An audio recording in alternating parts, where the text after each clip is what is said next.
Today we're going to be using a ruler to measure to the nearest inch. For the first 10 screens, your ruler is in the right spot, which means the 0 is lined up with the edge of the object. What you're going to have to do is double click on this question mark and tell me how many inches wide, or what is the length of that object.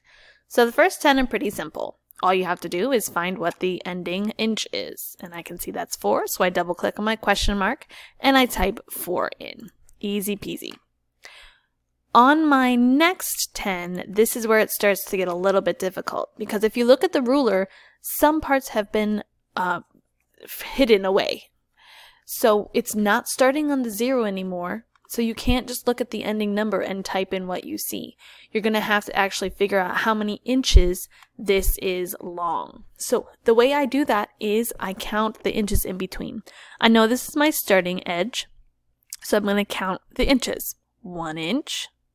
2 inches, 3 inches, 4 inches, 5 inches, and 6 inches, because that's where my picture stops.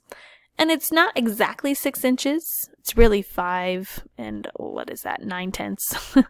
But I'm rounding to the nearest inch, so I can see that that is 6 inches wide. I'm going to double click on my question mark and type in 6.